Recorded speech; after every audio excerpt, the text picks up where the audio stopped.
Most people are afraid of the dark. And while this is something that we expect from our children, adults hold on to that fear just as tightly. We simply don't talk about it anymore. But it's there, lurking in the back of our minds. Science calls it nyctophobia. It's the fear of the dark. And since the dawn of humanity, our ancestors have stared into the blackness of caves, tunnels, and basements with a feeling of rot and panic in our stomachs. H.P. Lovecraft, the patriarch of the horror genre, published an essay in 1927 entitled Supernatural Horror in Literature, and it opens with this profoundly simple statement. The oldest and strongest emotion of mankind is fear, and the oldest and strongest kind of fear is fear of the unknown. People fear what they don't know, the what if, and the things they can't see. We humans are afraid of the dark. We're afraid that our frailness and weakness might become laid bare in the presence of whatever it is that lurks in the shadows. We're afraid of opening up places that should remain closed. We fear what we can't see, and sometimes for good reason. I'm Aaron Mahnke, and this is Lore.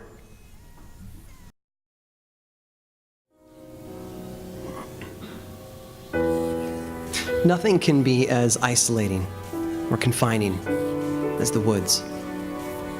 They seem to cut us off from the rest of the world, leaving us alone, balanced on the edge of being lost. Even in these thoroughly modern times, the woods seem to exist as a reminder that so much of the world is outside of our control. Sure, we could stay on the path, but those narrow routes between the trees only give us the illusion of control, like a trail of breadcrumbs. They're fragile and fleeting, and somewhere in the back of our minds, we understand that if we were to leave the trail, we would be stepping into the unknown. The woods hide things from us. For centuries, criminals have used the dark cloak of the forest to conceal everything from bootlegging and poaching to drug use and murder. They hide wildlife from us and instill just enough doubt and mystery that we end up believing that anything could be living out there. Anything.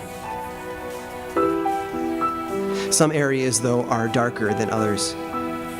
In some places, the woods are more than just a gathering of trees and undergrowth.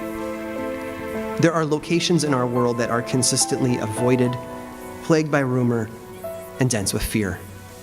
To step into one of these places is to abandon all safety, all reason, and all hope. Between the three Massachusetts towns of Abington, Rehoboth, and Freetown exists a triangular slice of land that has become home to hundreds of reports of unexplainable phenomenon. It's known as the Bridgewater Triangle, though some call it the Black Triangle or the Devil's Triangle. Now, it might not be swallowing up fighter jets or colonial-era ships like the Bermuda Triangle to the south, but its history is just as storied and mysterious. One of the areas inside the triangle is the Hockomock Swamp. It's a 17,000-acre wetland near Bridgewater, Massachusetts. Now, in the 1600s, it was inhabited by the Wampanoag tribe of Native Americans, and the fort that they built inside it became a strategic location for them during the King Philip's War of 1674. One legend details how, during this time of upheaval and invasion by the colonials, a powerful artifact was lost in the swamp. I can't find much beyond a small Wikipedia entry, but the story basically goes like this. There was an object known as the wampum belt, and during the war, it was lost. And as a result, the swamp has become home to restless spirits. Ever since, the swamp has been the source of nearly an endless supply of unexplainable sightings. One of the most dramatic and best documented of those was made by a local police officer, Sergeant Thomas Downey. According to him, on a summer night in 1971, he was driving toward the town of Easton, near a place known as Bird Hill, that sits on the edge of the swamp. Now, as he approached the hill, he saw an enormous creature, a winged creature. He claims it was over 6 feet tall, and that it had a wingspan of nearly 12 feet. I want to point out he saw this near Bird Hill, and I have to wonder what's going on there. After reporting the sighting to the Easton police, he quickly earned the nickname, the Birdman. Now, I don't know about you, but it seems odd that a police officer would risk his reputation among his peers on a fake story just to make something up. Clearly, he saw something that night. Just what that thing was, of course, is still open to debate. Now, decades earlier in 1939, the Civilian Conservation Corps were working on the edge of the swamp near King Philip Street. While there, workers claimed to have seen a huge snake, as big around and as black, they say, as a stovepipe. That's big, if you've never seen a stovepipe. According to the report, the snake coiled up for a moment, raised its enormous head, and then vanished into the swamp. And, of course, what wooded area would be complete without Bigfoot sightings? Although tall, hairy creatures have been sighted dozens of times over the years in various parts of the triangle, the most common appearances have been near the swamp. In 1983, John Baker, a local fur trapper, had one such experience. He was on his canoe in the swamp when he heard a splash. He turned to see, and I quote, "a hairy beast slog into the river and pass within a few yards of his boat." Before that, in 1978, a local man named Joe DeAndrade was standing on the shore of a pond called Clay Banks. He claims that he turned and saw what he described as, and again I quote, "a creature that was all brown and hairy, like an apish man thing." Oddly enough, I went to high school with a guy who fits that description. But there's been more than just weird animal sightings in the swamp. As far back as the late 19th century, locals have reported seeing unusual lights. One report was made by 2 undertakers who were traveling past the swamp on Halloween night in 1908. They claimed to have seen a light that hovered in the sky for almost an hour. Now, whether the reports of creatures and lights are true or not, it might be worth mentioning that the word Hockomock itself literally means the place where the spirits dwell.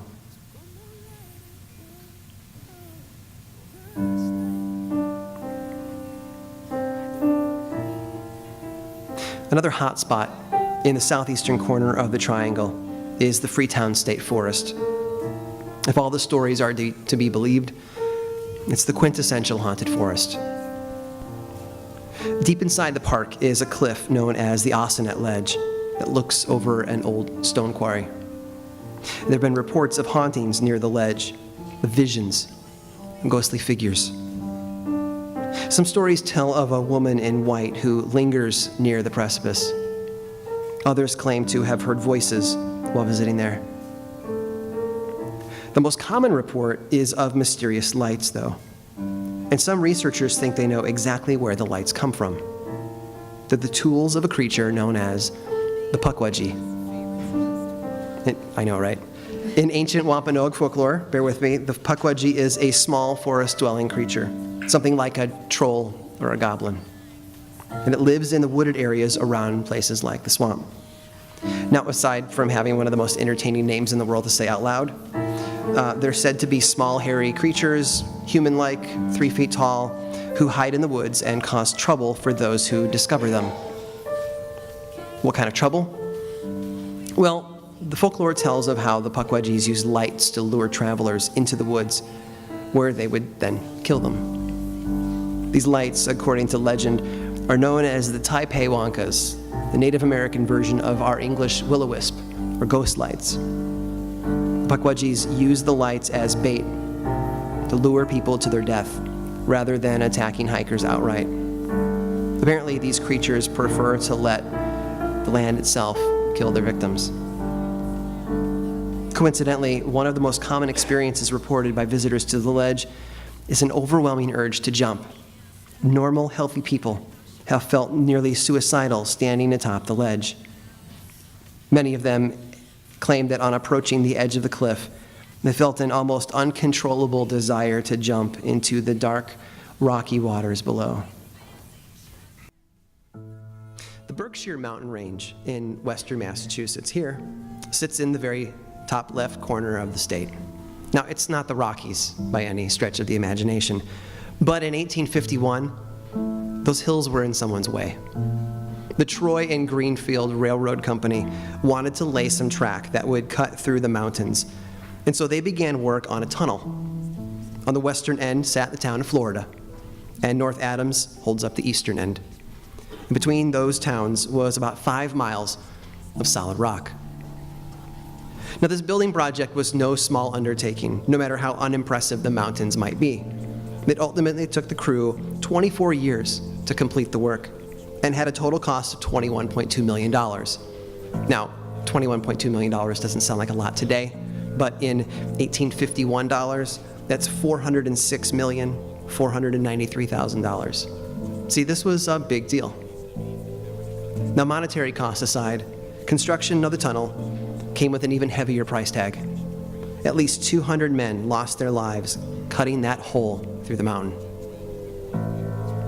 One of the first major tragedies occurred on March 20th, 1865. A team of explosive experts, and I use air quotes. Can you air quotes? I don't know. I use air quotes because nitroglycerin had just gotten into the country, and people weren't really experts at it yet here in America.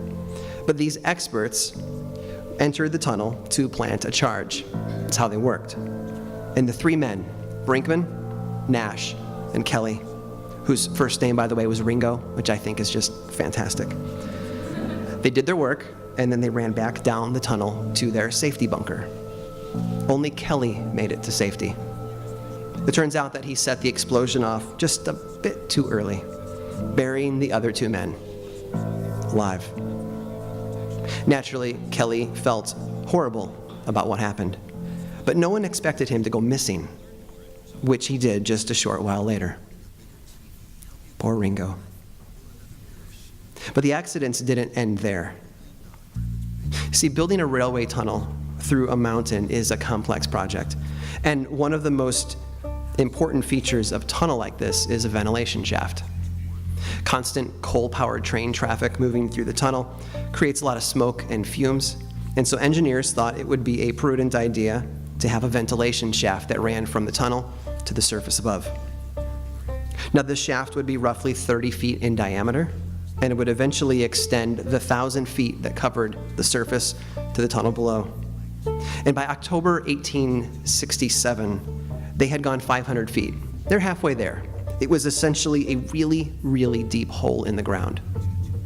Now, to dig this hole, they built a small building on top of it, with which they used to raise and lower a hoist. It was like a little house, an outhouse. And then they lowered a dozen cranny Cornish miners, not kids, but the people who work in mines, into the hole, and then they set them to work. You see where this is going, right? Please tell me you see where this is going. On October 17, a leaky lantern filled the hoist house with a gas called naphtha. It's a flammable natural gas. And the place blew sky high. As a result, things started to fall down the shaft. What things? Well, for starters, 300 freshly sharpened drill bits. And then the hoist mechanism itself. And finally, the burning wreckage of the hoist house itself. And all of it fell 5 stories down and onto the 13 men who were working in the pit below. And because the water pump was destroyed when the explosion happened, the shaft also began to flood. The workers on the surface tried to reach the men at the bottom, but they failed. One man was lowered into the shaft in a basket, but he was pulled back up when the fumes became unbearable. He managed to gasp the words, "No hope," to the workers around him before he slipped into unconsciousness. And in the end, they gave up. They called it a loss, and they covered the shaft. But in the weeks that followed, the workers in the mine frequently reported hearing the anguishing voice of men crying out in pain. They said that they saw lost miners carrying picks and shovels. only to watch them vanish moments later. Even the people in the village nearby told stories of odd shapes and muffled cries near this covered pit. Highly educated people, upon visiting the construction site, recorded similar experiences. Glenn Drowan was a correspondent for a local newspaper, and he wrote this: "The ghastly apparitions would appear briefly and then vanish, leaving no footprints in the snow, giving no answers to the miners' calls. Voices, lights, odd shapes in the dark, all the sorts of experiences that we might fear would happen to us when we step into a dark basement." Now, a full year after the accident, they reported that they opened the shaft. They drained out all 500 feet of water. They wanted to get back to work. They needed to finish the shaft. But when they did, they discovered something horrific. Bodies. And a raft. Apparently, some of the men survived the falling drill bits, the burning debris, long enough that they managed to build a raft. Now, no one knows how long they stayed alive like that, but it's clear that they died because they had been abandoned in a flooding hole in the ground. After that, the workers began to call the tunnel by another name: the Bloody Pit. Catchy, right? About 4 years after the gas explosion, 2 men visited the tunnel. One was James McKinstry. He was the drilling operations superintendent. And the other was Dr. Clifford Owens.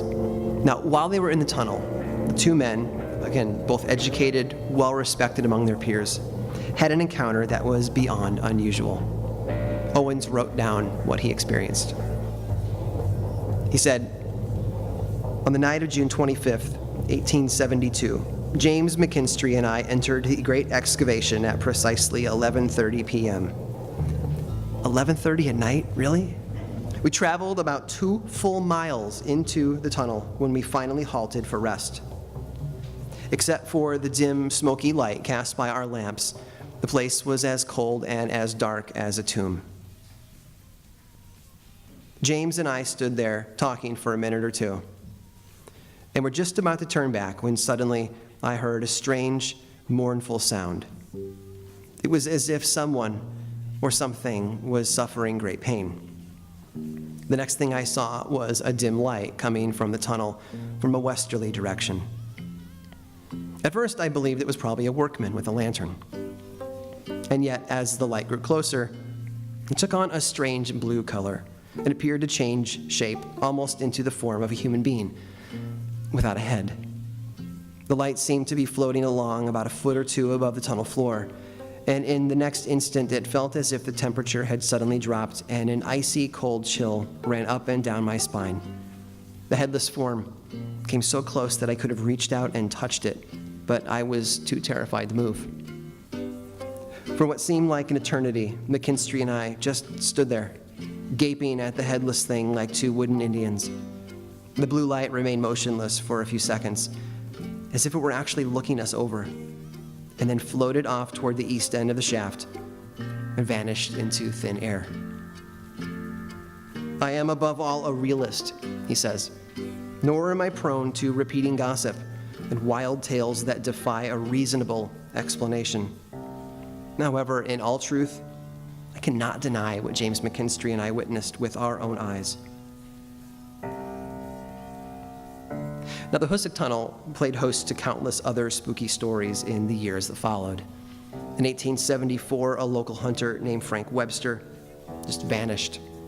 When he finally stumbled up the banks of the Deerfield River 3 days later, he was found by a search party without his rifle and appearing to have been beaten bloody.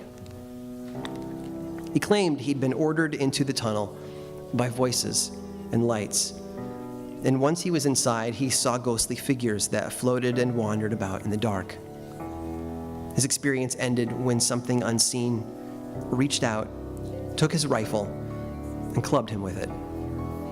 He had no memory of walking out of the tunnel. In 1936, a railroad employee named Joe Impoko claims that he was warned of danger in the tunnel by a mysterious voice. Not once, but twice. I like to think it was Ringo trying to make up for being an idiot. In 1973, for some unknown and god-awful reason, a man decided to walk the full 5-mile length of the tunnel. This brilliant man, Bernard Hastaba, was never seen again. One man who walked through and did make it out, though, claims that while he was in the tunnel, he saw the figure of a man dressed in 19th century miner clothing. Again, not a child, but the kind that digs a hole. He left in a hurry, from what I've read. Stories about the tunnel persist to this day. It's common for teams of paranormal investigators to walk the length of the tunnel, although it's still an active railroad and dozens or so freight trains pass through every day. There are rumors of a secret room, or many rooms deep inside the tunnel. There's an old monitoring station that's built into the rock about halfway through, though few have actually been brave enough to venture down to explore it. Those who have report more of the same: unexplained sounds and lights. Oh, and you remember Ringo Kelly, our sloppy demolition expert who got his 2 coworkers killed in 1865? Well, he did show up again in March of 1866, a full year after the explosion. His body was found 2 miles inside the tunnel, in the exact same spot where Brinkman and Nash had died. He had been strangled to death.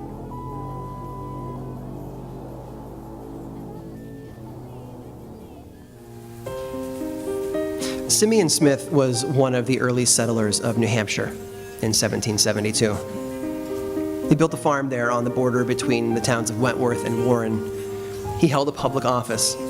By trade, he was a tailor, but like a lot of men of that decade, he fought with the Continental Army. Now, it's easy to look back at Simeon Smith as the typical pioneer from the late 1700s. He was patriotic and a stereotypical New Englander. But few people in town liked Simeon Smith. Why? Because according to the local stories, he was a sorcerer. It was said that Simeon would straddle and bridle a random neighbor and then ride them all over the countryside, just to spite them. When women were having trouble churning butter and it simply wouldn't work, it was because, they said, Simeon Smith was in the churn. How we got in there, I don't know. If children in town behaved badly, it was because he had bewitched them. He could become as small as a gnat and move through the keyholes of your locked doors. He could become larger than a giant and stalk through the forest at night, or so they said. Stories like these were common in early America. They're this weird mixture of fact and fiction, of historical truths and hysterical superstition. And in an effort to explain the unexplainable, sometimes neighbors and prominent figures were thrown under the colonial bus. The era between the mid-15th and late 16th centuries was precarious for many people. It wasn't the age of Harry Potter. Witchcraft wasn't something that was spoken of lightly or with a sense of wonder and excitement. It caused fear. It ruined lives. It made good people do bad things, all in the name of superstition.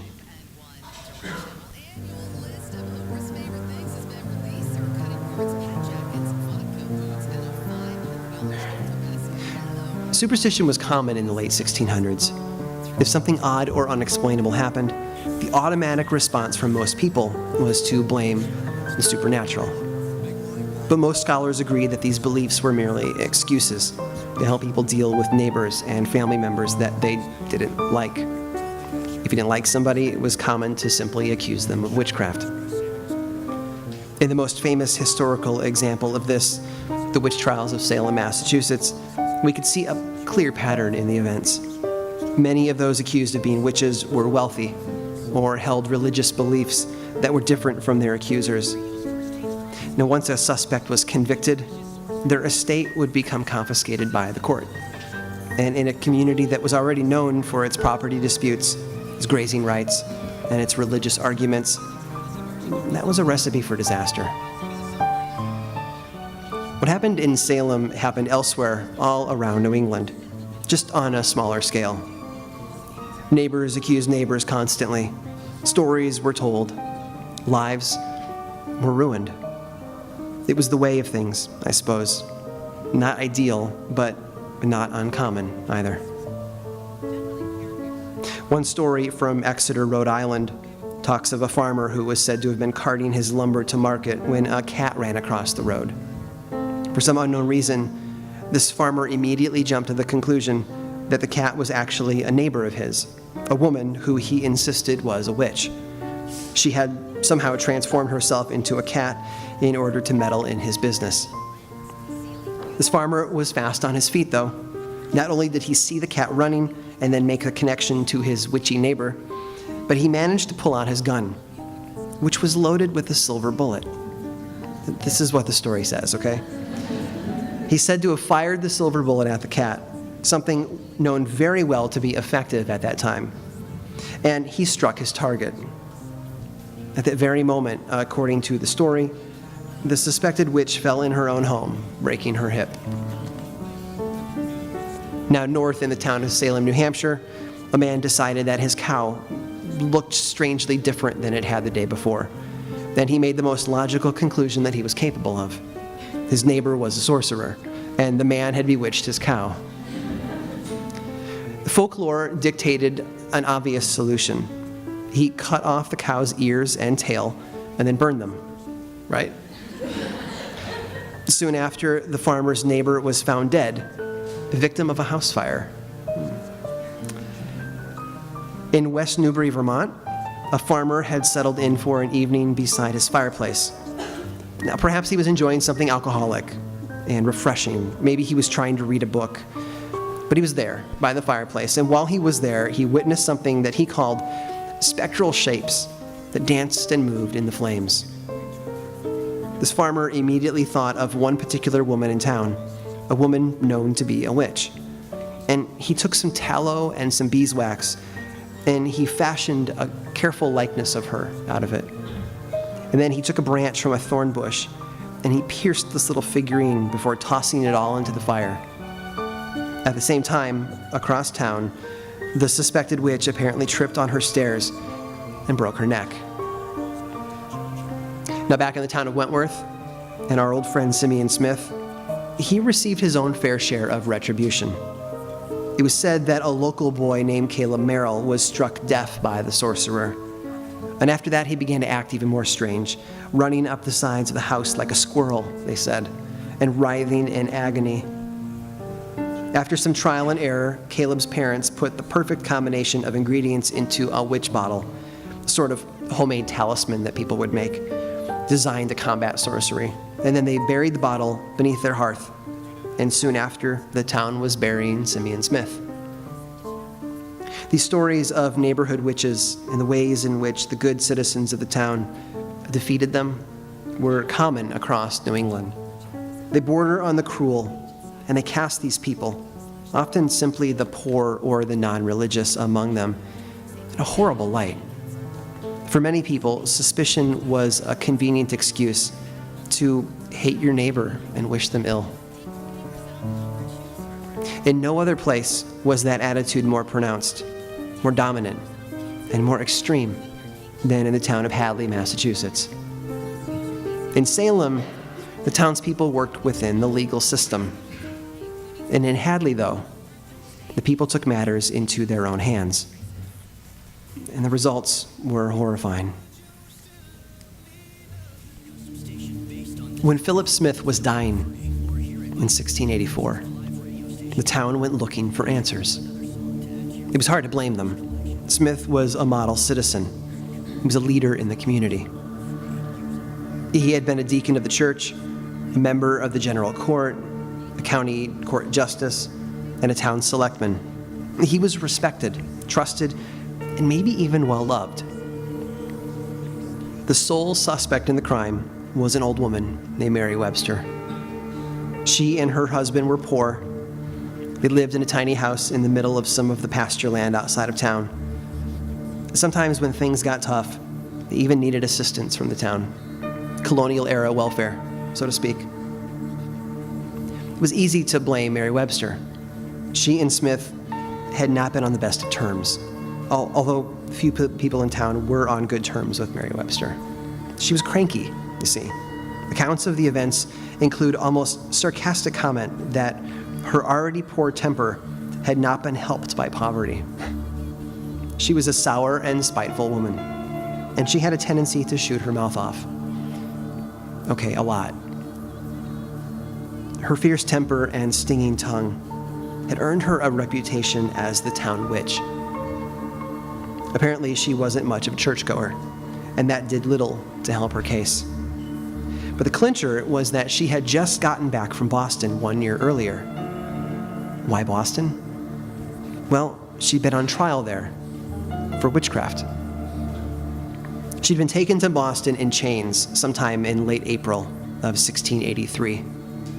Mary, an old woman with a foul mouth, had been accused of having congress with the devil, of burying his children and suckling them. And these children looked like black cats, they said. She was said to have strange markings on her body. It was conclusive and obvious, they said. There were other stories of Mary Webster. It was said that when teams of cattle were driven toward her property, they would panic and bolt in the opposite direction. It was claimed that when this happened, the men would approach the house and threaten to whip her, and only then would she let the animals pass. Once a load of hay toppled over near her home. The driver of the wagon went to Mary's house. He literally went inside her house. He was about to give her a piece of his mind when the cart magically righted itself, or so they say. Another story tells of how she entered the home of some local parents, and when she set eyes on the infant in the cradle, the baby levitated out and touched the ceiling, not once, but 3 times. There's even a story about some people who were inside one evening. They were boiling water and getting ready for dinner, and all of a sudden, a live chicken came down the chimney and landed in the pot, only to escape the house moments later.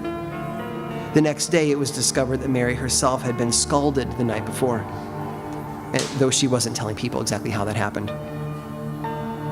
So Mary was transported 100 miles to Boston, along with the sheaf of those eyewitness accounts that had been written by her accusers, and she was brought before a jury and judge. And the jury listened. They read those papers. They looked everything over and did their best as impartial, rational individuals. They discussed it among themselves, and when they returned to the court, they had a verdict. Mary Webster was not guilty. Maybe this pissed off her neighbors.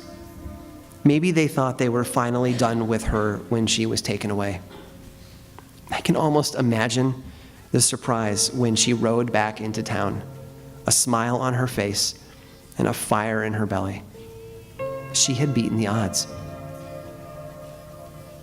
But when Philip Smith, her old adversary, took sick just a few months after her return, that newly won freedom looked like it might be in jeopardy.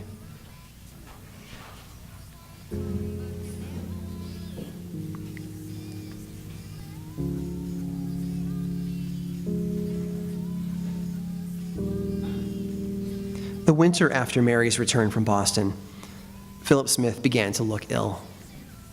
The people of Hadley didn't know what the cause was at first. What they did know was that Smith was in a bad way. He had frequent seizures and seemed delirious most of the time. The people caring for him, his family, his friends, and nurses were all deeply concerned. Whatever it was that he was suffering from, it didn't appear to be normal. In fact, it appeared to be the work of the devil. I mean, what else could possibly cause a man to suffer fits and scream and babble for hours in an unknown language? When Smith could be understood, he cried out that someone was pricking his arms with nails, hundreds of them, over and over, painfully. His nurses looked for the nails, but they never found anything that could be causing the pain. He claimed that a woman was in the room with them. Now, some of the young men in town had a theory. They had been talking about it for a while, and they decided that they needed to test it out. You see, they thought that Mary Webster was the person behind his illness. In their minds, they had a way to figure that out. One of the men stayed with Smith, while the others went to Mary's home. 3 or 4 times, they knocked on her door and bothered her, thinking that if she was indeed casting a spell over Smith, this would break her concentration. When they returned, the man who had been tasked with watching over Smith claimed that the sick man was at ease 3 or 4 times while they were gone. There were other things that they noticed. The small pots of medicines that had been laid out for Smith were mysteriously empty, as if somebody were stealing the contents of them. They frequently heard scratching beneath the man's bed. Some of the men claimed to have seen fire on the bed, but when they began to talk about it, it would vanish. The details of the events surrounding Philip Smith's illness are rife with superstition and fear. These young men even claimed that something as large as a cat would stir under the covers near the sick man, but whenever they tried to capture it, it would slip away. Others said that the bed would shake enough to make their teeth rattle. All of this was just too much for them. Convinced that they knew who was causing Smith's illness, the group of young men returned to the home of Mary Webster. This time, though, they had more than disturbing her peace on their mind. They dragged Mary from her home and out into the snow and the cold of the New England winter. They beat her. They spat on her. They cursed her in whispers and in shouts. And then they carried her to a nearby tree. One of the men had a rope, and he slung it through the branches of a tree, while another one fashioned a noose at the end. And right there, in the snow-covered field, outside her own home, Mary Webster was hanged. When she stopped moving, the men cut her down. They took her body, and they rolled it in the snow, burying it. And then they left. They walked back into town, back to the home of Philip Smith, back to the others who knew what they had done. And they waited. They waited for Smith to get better, you see, for the curse to lift and for their lives to return to normal. They waited for safety, for their superstitions and their fears to fade away now that Mary was gone. But oh, how wrong they were.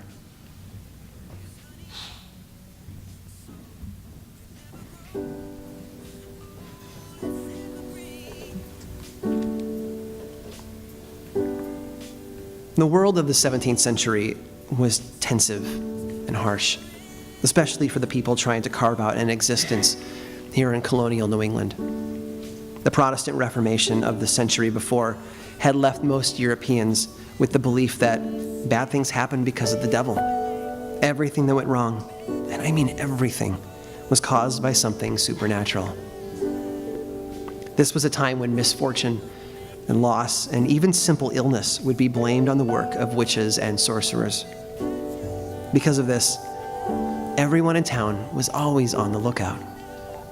If something went wrong, there was always someone to blame. It seems like there was a devil in every community. History is full of people who took things too far. The events that took place in Hadley in the winter of 1685 are just one of countless examples of what superstitious people are capable of when their fear gets the better of them. Sadly, though, it didn't work. When friends arrived the next day to look in on Philip Smith, he was dead. What they found, though, gave their suspicions new life. It was said that his body was still warm despite the winter cold, that his face was black and blue, and fresh blood ran down his cheeks. His chest was swollen. His back was covered in bruises and holes from something like an awl or nails. Now they had more questions than answers. Who beat the man overnight? Who kept his body warm against the creeping chill of New England winter? And who put the holes in the flesh of his back while he lay dying in bed? I imagine the people who visited him that morning were disappointed. He was respected by most in town. Many people there most likely depended on him for something. They'd done so much to take care of him, even gone as far as to murder another person, and yet it hadn't worked. Philip Smith was dead, and all they were left with were questions. Something else would soon disappoint them. You see, although Philip Smith had died, Mary Webster hadn't. Even though she had been beaten and hung from a tree before being buried in the snow and left overnight, Mary somehow survived. In fact, she went on to live 11 more years before passing away in her 70s. It turns out that Mary was also an ancestor of the well-known novelist Margaret Atwood. In 1995, Atwood published a poem entitled Half-Hanged Mary. It was written in sections, each one covering an hour of her torture, beginning with the hanging and ending with her return from the dead. The poem, written from Mary's point of view, ends with a line that makes a person wonder. Before, I was not a witch, but now I am one.